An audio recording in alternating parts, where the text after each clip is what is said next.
It is alive, but it is not well. Here's the Poljot alarm ticking away. I have the bezel off because it was dirty, so I'm going to clean everything.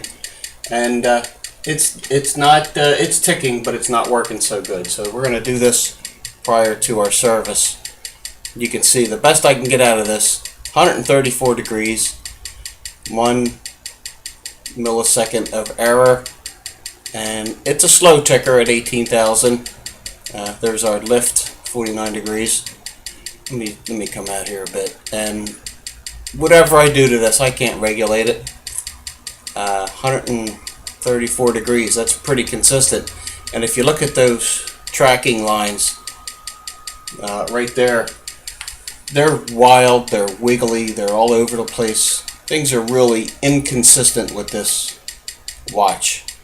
Look at that change right there. It's crazy. It's all over the place. So we definitely have some issues with timekeeping. I said in a post that things feel gummy. Somebody's been in this and it just gummed up. I don't know how else to describe it. That's my technical term for it. We're going to take that off for now and show you some inside parts. The one gear that's upside down, not that it matters because it really doesn't, is that winding gear right there in the middle. The way that was stamped, see if I can point that out. This raised portion on the end of the gear, where am I? Right here.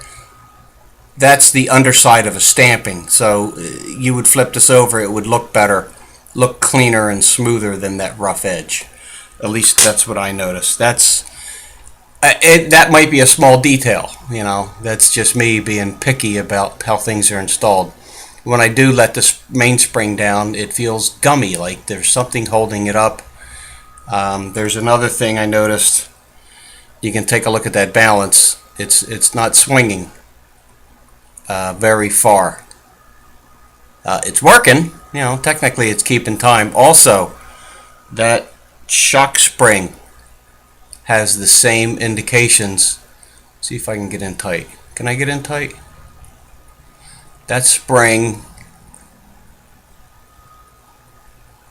it's a little dirty, and I think that's upside down. I don't think it really matters, but it's just something that I like to look at. It's also not seated too well on that one, but maybe that's just the way it looks. I don't know. It's a little dirty. We got some schmutz. You can see the pivot there, the staff ticking away through that jewel. And one other thing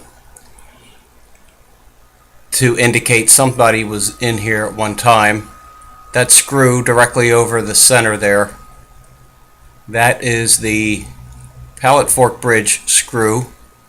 Maybe I can get in tight on that.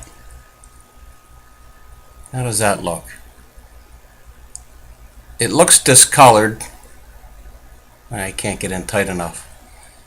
It looks discolored or burnt. I don't know. It's not burnt, but my point is it was changed. Somebody was in this. It should be silvery chrome, almost just like that one on the hammer right there. It should look nicer than that. Now, what kind of screw is that? We don't know.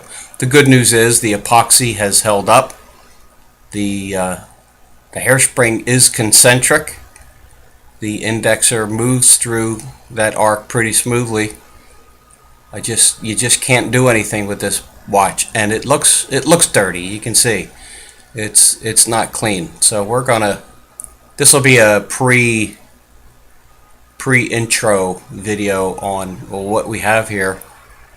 I can't guarantee anything. Let's find out when we rip this apart what happens, and hopefully tomorrow I can start ripping into this and let Joe know what's going on with this thing, and maybe somebody else can learn a few things about the alarm. So stay tuned.